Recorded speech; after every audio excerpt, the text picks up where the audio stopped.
Imperium is a circus of fear and rumor. I'm surrounded by vipers. I don't know if you'll agree with me, but I have the impression that almost every king or emperor character in pop culture somehow traces back to Shakespeare. And in your opinion, which of Shakespeare's rulers is most similar to your character from Dune, Emperor Corino? That's a really good question. Part of the makeup of that character is born of Shakespearean characters. I would say maybe Julius Caesar. Okay. You know, there's somebody who doesn't know who he can trust and who is betrayed by the people around him. But he also has an element of Macbeth's paranoia, you know, so there's an element of that going on as well.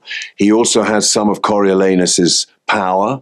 So really, there's elements of all of those kinds of leader in him. And that's probably what makes it made it interesting for me to play.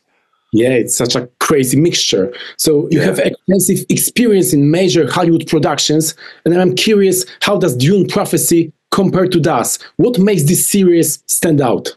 Well, it's like, you know, the great studio pictures that I was making 20 years ago. Those were the organizations that were making the really big movies, whether it was, I don't know, John Carter or Green Lantern, or, you know, the big movies were all studio pictures back then.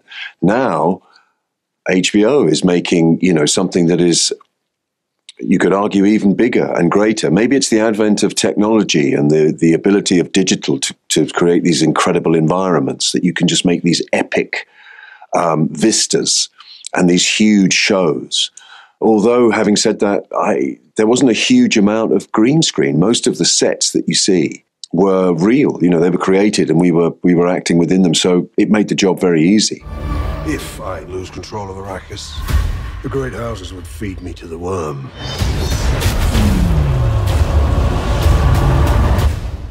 So to what extent were Denis Villeneuve Dune films a point of reference for you while working? Did you have Christopher Walken, your great-great-great-great-great-great-grandson, somewhere in the back of your mind? Yeah, no, well, that was the only other iteration of the Emperor that I'd ever seen.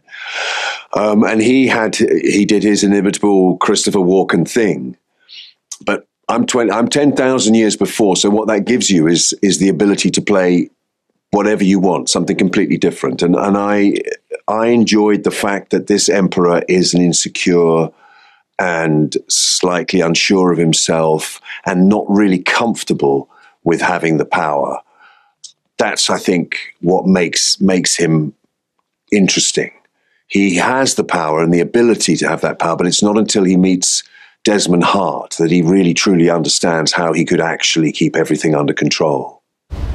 Your Majesty, the troubles are far greater than just Arrakis. So science fiction genre is often a kind of costume that conceals commentary on the present day. So what analogies to the world around us do you think viewers will find in Dune Prophecy?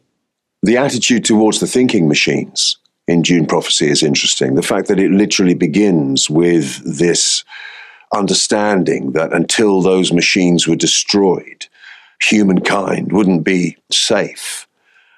And you could argue these days that we're all ruled by technology already. You know, the advent of AI means we don't know who or what we can trust. You get a phone call, you have no idea if it's the actual person on the end of the line or whether it's a computer. The fact that we're all, I don't know what it's like where you are, but every time I sit on a tube or a plane or walk down the street, everybody is on their phones.